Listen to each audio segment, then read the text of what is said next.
Hi, how are you today? Hi, I'm doing well, thank you. How are you feeling today? Not very good, but I'll be fine. Thank you for asking. I'm sorry to hear that. I hope things get better soon. If there's anything you'd like to talk about or any way I can help, just let me know. Well, it's just a periodic table. It's because just recently I was interested in chemistry and then I wanted to understand more, but I just don't understand. For example, O2. What is O and what is 2 there? Sure, I can help with that. O stands for oxygen, which is an element. The periodic table symbol for oxygen is O, and its atomic number is 8, meaning it has 8 protons in its nucleus. 2 and O2 means there are 2 atoms of oxygen. O2 is a molecule of oxygen gas, which is made up of 2 oxygen atoms bonded together. So, O2 represents a molecule of oxygen gas, which is the form of oxygen we breathe in the air. Does that help clarify things? Does O2 mean that there are two O oxygen atoms? Yes. O2 means there are 2 oxygen atoms bonded together to form a molecule of oxygen gas. This is the form of oxygen that is commonly found in the air we breathe. Then actually,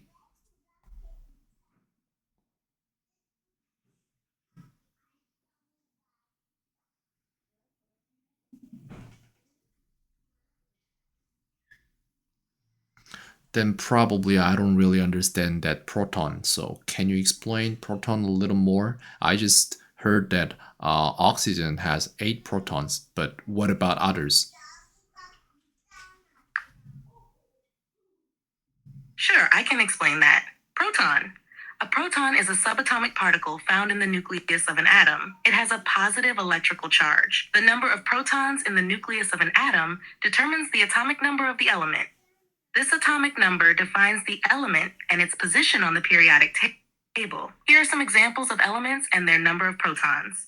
Hydrogen H has 1 proton. Its atomic number is 1. Has 2 protons. Its atomic number is 2. Carbon has 6 protons. Its atomic number is 6. Oxygen O has 8 protons. Its atomic number is 8. Sodium has 11 protons. Its atomic number is 11. Iron has 26 protons. Its atomic number is 26.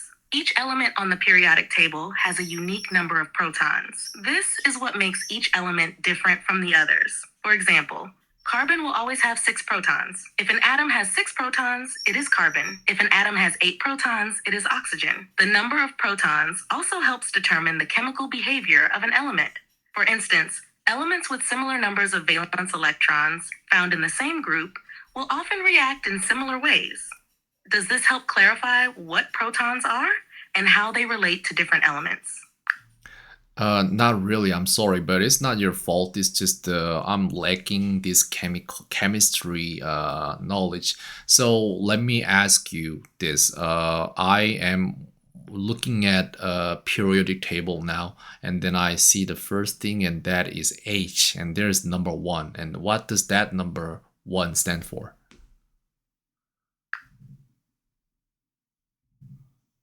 No problem at all. The number 1 next to the hydrogen H symbol on the periodic table is the atomic number. The atomic number represents the number of protons in the nucleus of an atom of that element. So for hydrogen, the atomic number 1 means that every hydrogen atom has 1 proton in its nucleus. The atomic number is unique to each element and defines the element. If you see an element with an atomic number of 8, for example, you know it is oxygen because oxygen has 8 protons. Does that make more sense? That does. Thank you. But the thing is, I just see this one like vertically, and I see H, and then the next thing is Li, and the next thing is Na, like hydrogen, lithium, and natrium, probably. But then I see another one. There's the number one, two, and three. What does that mean?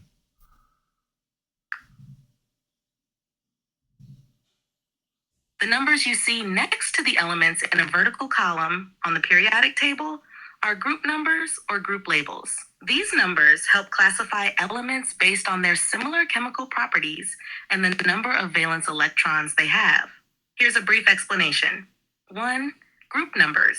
These numbers range from 1 to 18, going down vertically on the periodic table. Elements in the same group have similar properties because they have the same number of electrons in their outermost shell, valence electrons.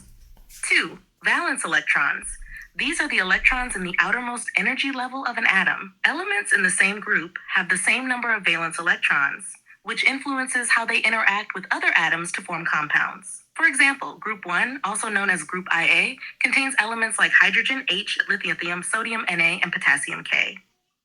These elements have one valence electron. Group 2A, contains elements like beryllium E, magnesium Mg, calcium Ca, and so on, with 2 valence electrons. Group 3A, contains elements like boron B, aluminum Al, gallium Ga, with 3 valence electrons. These group numbers help organize the periodic table and make it easier to understand the chemical behavior and relationships between elements. Elements in the same group often have similar reactivity and form similar types of compounds.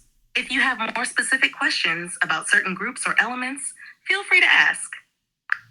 It's more complicated than I ever thought. So let me ask you one more. There's the number with the oxygen. That number is 8, and that means oxygen has 8 protons. Now I understand that. Then what about there's something with the alphabet OG and it has 118. Does that mean it has 118 protons?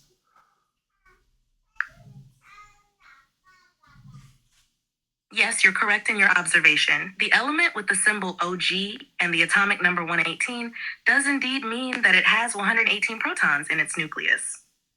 Here's a bit more detail. OG stands for oganesson, which is a synthetic element that was first synthesized in 2002. It belongs to the category of superheavy elements and has an atomic number of 118, which is the highest atomic number observed in any element on the periodic table. Since the number of protons in the nucleus determines the element's identity and its atomic number, oganesson OG has 118 protons. It's important to note that elements with such high atomic numbers are typically highly unstable and are synthesized in laboratories under controlled conditions. If you have more questions about specific elements or any other aspect of the periodic table, feel free to ask. Now I understand. Each different element has different the numbers of protons. Then now I want to ask you how we make water is H2O. Is that right? That's correct.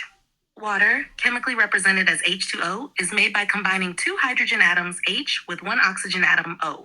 Here's how it happens. 1 hydrogen H.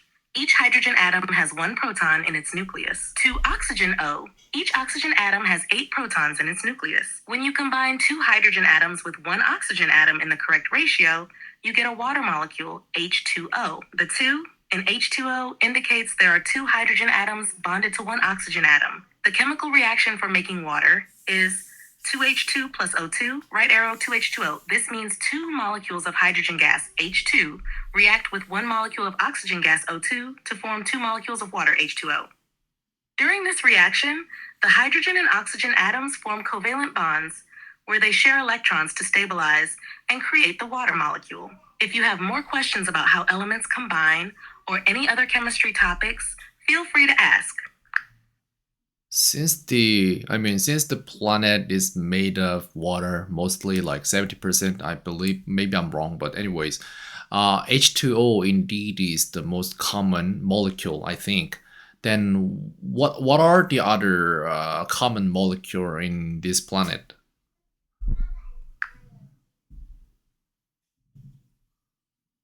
You're correct that water, H2O, is one of the most common molecules on Earth, especially in terms of its presence in oceans, lakes, rivers, and in the atmosphere.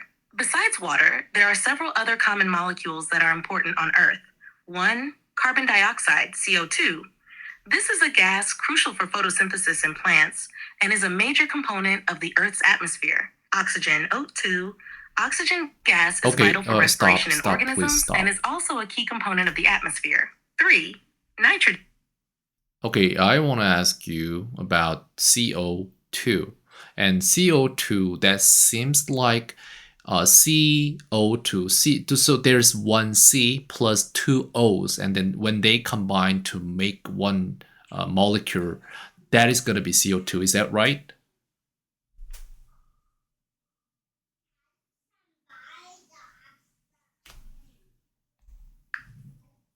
Sorry, I'm having issues right now. Could not understand what you said. Oh, I'm sorry, I was talking about CO2. So now I understand H2O. That means there's one H, two H's, and then one O. And what about CO2? That means one C plus two O's, right?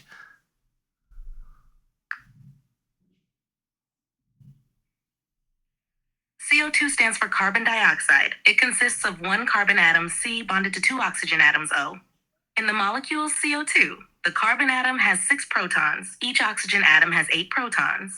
The chemical formula CO2 indicates that for every molecule of carbon dioxide, there is one carbon atom bonded to 2 oxygen atoms. The 2 in CO2 indicates that there are 2 oxygen atoms bonded to the central carbon atom.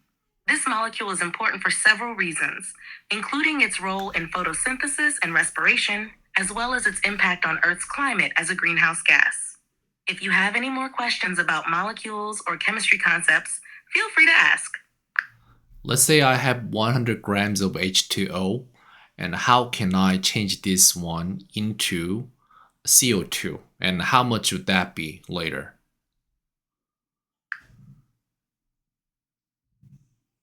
Converting water H2O into carbon dioxide CO2 involves a chemical reaction, which is quite complex and typically requires specific conditions and reactants. However, I can explain a hypothetical scenario based on the principles of chemistry. 1. Decomposition of water. Water can be decomposed into hydrogen gas H2 and oxygen gas O2 through a process called electrolysis. This reaction requires electricity to split water molecules into hydrogen and oxygen gases. 2H2O, right arrow 2H2 plus O2. 2. Combustion of hydrogen. Once you have hydrogen gas, H2, it can react with oxygen gas, O2, to form water again, or it can be burned, combusted to produce water and energy. 2H2 plus O2, right arrow 2H2O. 3. Production of carbon dioxide. To produce carbon dioxide CO2, you need a carbon source. Typically, this involves burning a carbon-containing substance, such as fossil fuels, like coal or natural gas, wood, or organic materials. C plus O2, right arrow CO2. If you were to theoretically start with 100 grams of water, H2O, and completely convert it into carbon dioxide, CO2, the process would involve first decomposing the water into hydrogen and oxygen, then using the hydrogen in a reaction that produces carbon dioxide. However, the actual amount of carbon dioxide produced would depend on the amount of carbon C available and the stoichiometry of the reactions involved.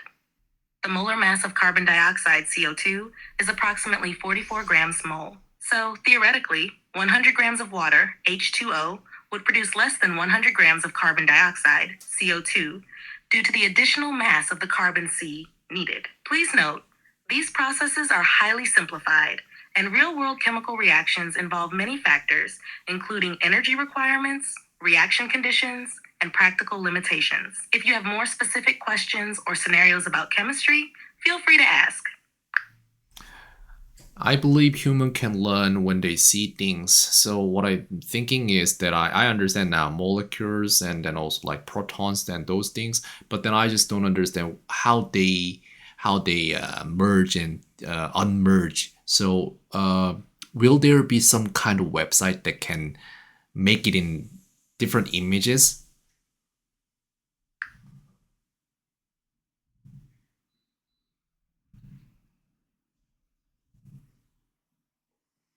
Absolutely. Visual aids can be very helpful for understanding how molecules form and interact. There are several websites and online resources that use images and animations to explain chemical bonding and reactions. Here are a few you might find useful. 1. Khan Academy. They offer interactive lessons and videos that cover various chemistry topics, including atomic structure, chemical bonding, and reactions. 2. Chem Guide. This website provides detailed explanations and diagrams on topics like atomic structure, bonding, and reactions. 3. Chem Collective Virtual Lab offers virtual labs and simulations where you can visualize chemical reactions and molecular interactions. 4. ChemSpider, a chemical structure database that allows you to search for specific molecules and view their 3D structures. 5. YouTube. Many educational channels on YouTube create videos with animations and visual explanations of chemistry concepts. Channels like Crash Course and Bozeman Science are popular for this. These resources should help you visualize how atoms and molecules come together and break apart in different chemical processes. If you have a specific topic or concept you'd like to explore visually, these sites are a good place to start. Thank you. I think I've got enough, and I think maybe Hi, I'll start my with name Khan is Anne Academy. McNeil, Thank you very and I'm an much. assistant professor here at the University. You're very welcome. Khan Academy is a great choice for learning, especially for getting a solid understanding of chemistry concepts. If you have any more questions in the future or need further assistance, feel free to reach out.